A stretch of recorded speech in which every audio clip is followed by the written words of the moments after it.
Расман муҳорибат дар вазни ним сабук байни Зубайра Тухугов ва Лукас Алмейда рӯзи 22 октябр дар турнири UFC 280 дар Абу-Даби.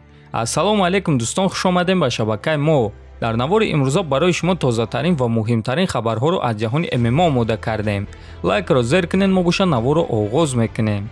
дӯстон, агар шумо хароб ҳастеду фарбеҳ шудан мехоҳед, ё ин ки фарбеҳ ҳастеду хароб шудан мехоҳед, ё ин ки қувваи мардонагии худро қавитар кардан мехоҳед, ва ё ин ки агар шуморо бемориҳои гурда, дил, дарди мушакҳо ғам диҳад, пас мо ба шумо беҳтарин ширкат Шифофарморо тавсия медиҳем, ки дар ин ширкат шумо доруҳои гиёҳӣ ва оригиналро барои ҳама дардҳо бо нархи арзон дастрас карда метонед. худи ҳозир ба номерҳои дар экран буда занг занед ва ҳатман аз номи канали Паҳлавон гап занед.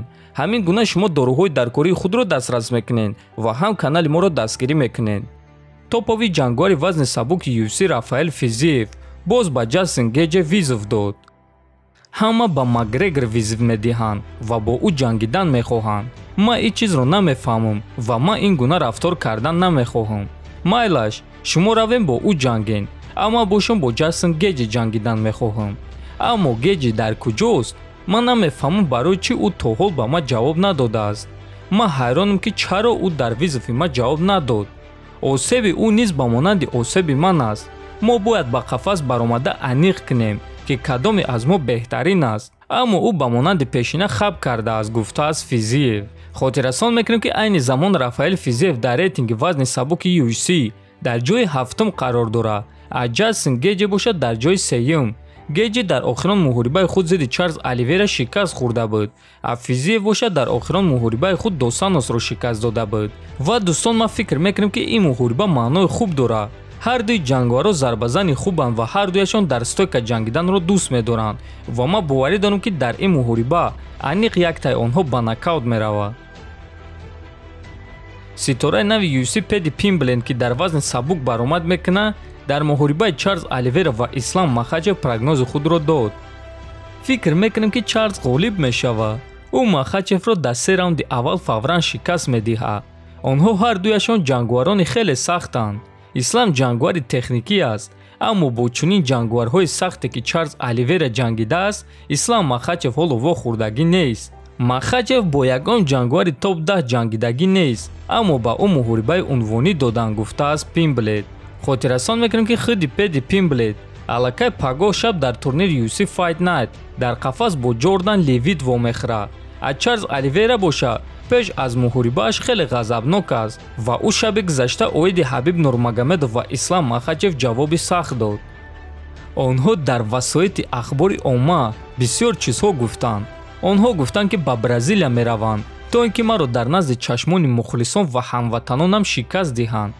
онҳо барои ин чиз метонистанд ки розӣ шаванд, чунки ман кӯшиш кардам ки муҳорибаи навбатии худро дар кишвари худ гузаронам, аммо онҳо розӣ нашуданд. мо ҳатто кӯшиш кардем ки ин муҳориба дар амрико гузарад, дар Нью-Йорк ё ин ки Лас-Вегас, аммо дар натиҷа чӣ гап шуд? чемпион сеюм маротиба рӯи ҳам дар замини рақиб меҷангад. аммо чӣ хеле ки ман дар муҳориба бо Паре ва Гейҷ исбот кардам, ин чиз барои ман проблема нест. вақте ки қафас маҳкам мешавад, дар қафас танҳо ман ва танҳо рақиби ман мемонад. ман ба Абу-Даби мерам то ин ки даҳони Ислам ва даҳони Ҳабибро дар сарзаминашон маҳкам кунам, гуфтааст Оливера. дӯстон, ростӣ Чарлз Оливера хеле ғазабнок метобад ва ӯро фаҳмида мешавад, аммо ӯ бояд ки худро ба даст гирад, чунки дар муҳориба зидди Ислам хатогӣ кардан дар кор нест.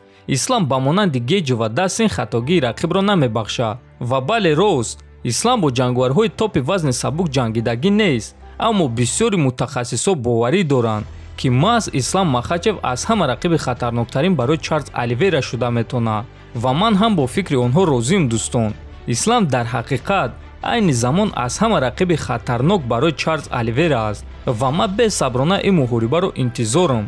дӯстон, дар навори гузашта мо гуфтем ки агар 2000 лайк ҷамъ карда тавонем, мо навор оиди шансҳои Ислам Махачев дар муҳориба зидди Чарлз Оливера тайёр мекунем ва дар як рӯз аллакай 3500 лайк ҷамъ шуд. ташаккури зиёд. мо омода кардани наворро оғоз кардем ва рӯзҳои наздик иншааллоҳ пешкашатон мекунем.